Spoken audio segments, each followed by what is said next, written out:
Welcome back to this reading vlog of The Darkness That Comes Before by R. Scott Bakker. Today we are talking about chapter 12, the Junati step, something like that. So we are back with a warrior. We are back with Nair, and this was a hell of a chapter. This was very interesting. It's when we get to meet Kellis again for the second time, finally, right? We get to look deeper into his psyche. We get to see his motivations. But yeah, we begin where Nair is walking across the steps, and he finds a Srank. So we find one of these creatures. Also, that the Srank had killed a man, and we also note that, like all the dead Srank, it was as rigid as stone, its skin chapped and purple-black. A Srank killed by a Srank weapon. Interesting.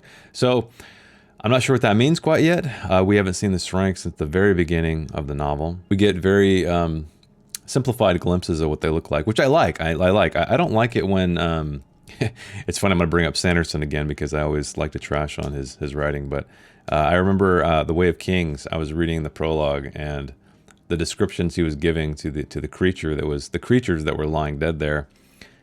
Not that cool, man. So I think having restraint in describing creatures is incredibly powerful, especially for the mind of the reader, right? Because then they're conjuring all kinds of strange things in their mind that they can't quite make out. The last stand of a single man is noted here, an impossible stand. Which, you know who that is, right? That's Kellis. He's up there. He's hanging his head low. He's on his father's barrow, I guess. I know this man, Nair says internally. And he realized, yes, it's Kellis. And I like that because we know it's Kellis, but Bakker doesn't tell us that. And I think that's great because to me that really indicates the fact that he's writing correctly. He's writing successfully. He's implanting these characters in our mind, and so we can figure it out when we get there. But now we meet Anissi, the first wife of his heart. And this is when it finally registers in our mind. If we didn't get it already, Bakker gives it to us without naming him, though. The son of Moangus. That is when we find out it is Kellis. Use the son to find the father. So this is when we learn explicitly what happens, right? So even now, Nair could see his own father, Sciotha, thrashing and kicking in icy mud at the feet of Moangus, his throat crushed, a chieftain slain by an unarmed slave. So the slave himself, Kellis' father, killed him. This is when we find out what happened in the past with Moangus, being a slave, how he escaped, how he did all kinds of things. Like he apparently had sex with his mother and gave her a child, and when that blonde-haired child was born, they decided to kill the mother and the child. A lot of stuff went on. You can understand, I think, why why Nair is quite upset and he wants to find Moangus and exact his revenge.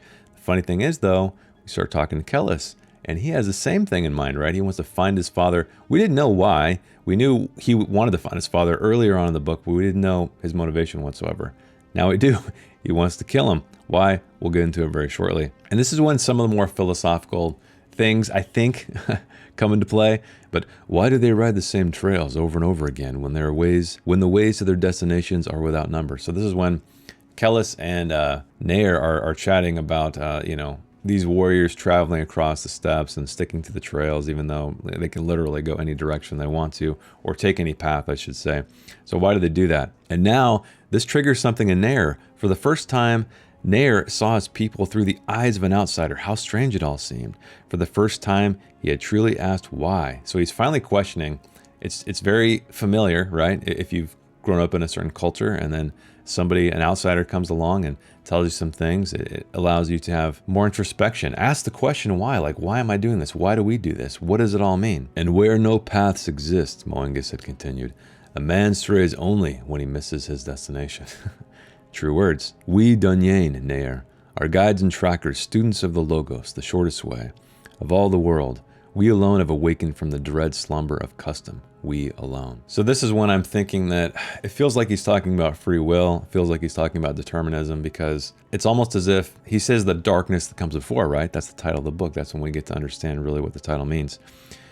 And it seems to me, and correct me if I'm incorrect, because, again, I'm just reading this for the first time, but it seems as if he's talking about culture and history and all of this stuff influencing the way people think and the way the cultures do things, right? Everything they enact, when in fact it's a crutch, right? It's all been predetermined, I guess, because it's all causal. It's all starting from these points in the past, moving forward, and there is nothing to change. And Nair himself even questions, like, Why do I do this? What made me strike my wife? And so it seems that the Dunyin have this ability to sort of actually have free will, maybe. Maybe they can perceive the before in some way and then therefore have the ability to not fall into these deterministic traps.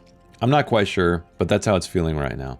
One thing I remembered, I read this really great book on free will a long time ago. I wish I remembered the title. Maybe if I find it, I'll put it up here as a screenshot. But I remember the guy talking about how perception of something comes after the action. Meaning, like, the great example he gave was if you touch the tip of your nose with your finger, the nerve that goes from your brain to the tip of your nose is far, far shorter, clearly, right? You can see the distance from the one that goes to the finger back to your brain to register that touch.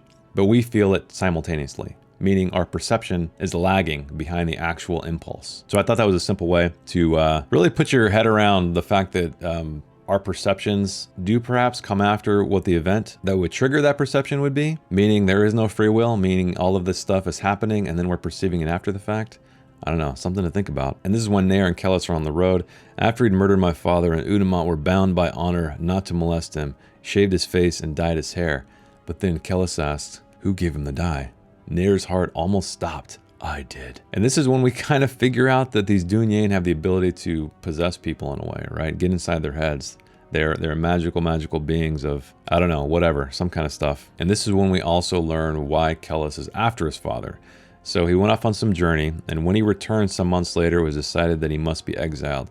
He had been contaminated, had become a threat to our mission. So does that mean because he's part of this culture, part of this continuum of a deterministic world that he became tainted and so must be killed?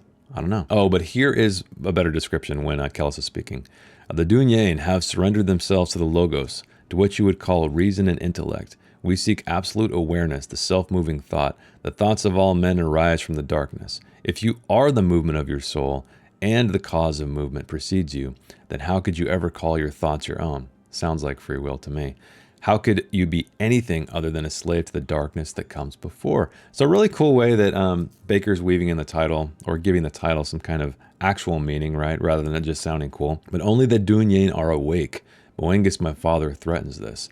So it sounds like Kellis and the Dunyin have the ability to actually have free will. Again, if I'm reading this wrong, let me know, but that's exactly what it sounds to me. It sounds like a very fancy way of saying, hey, we don't have free will. Well, we do as the Dunyin. You guys don't, because we can see the darkness that comes before.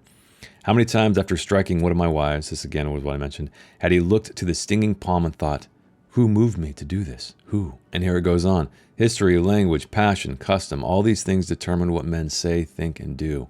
These are the hidden puppet strings from which all men hang. And this next description really shows how Kellis sees the world, right? And I've heard this discussion often, like, you know, when you see something, do you perceive its beauty or do you perceive what it is? And it appears as if Kellis sees what it is when he's looking at Nair, when he says, Kellis did not see faces, he saw 44 muscles across bone and the thousands of expressive permutations that might leap from them.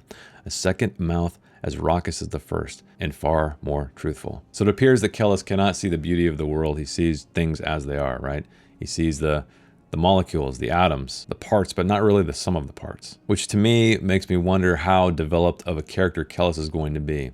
Is he going to find his humanity, or is he going to stay strictly into this black and white philosophy? I'm not quite sure. But what I really enjoyed about this chapter is that it put these two men against each other, right? They see the father, they see Moengus, they see that they have the same goal. However, they're both going toward this goal with very different reasons. And Nair, in a way, is frustrated. He feels like a puppet to this man, this Dunyin, which of course he is. It doesn't seem like he can do much about it, even though he's an extremely badass warrior. But I'm curious to see where this goes. Another thing I'd like to note is this is a great example of how a chapter should be constructed, right? It feels like a short story. This feels like something that could exist on its own. And even though you wouldn't have all the background, even though you wouldn't have all the details, it's saying something. So thank you, Bakker, for knowing how to construct chapters. And thank you for watching. Thanks for hanging out with me. Let me know your thoughts below. Let me know if I missed anything. I feel like there's a lot to be said about this chapter, and I probably did not say enough, so why don't you continue the conversation down below? I'd love to hear your thoughts. And I will see you in the next one.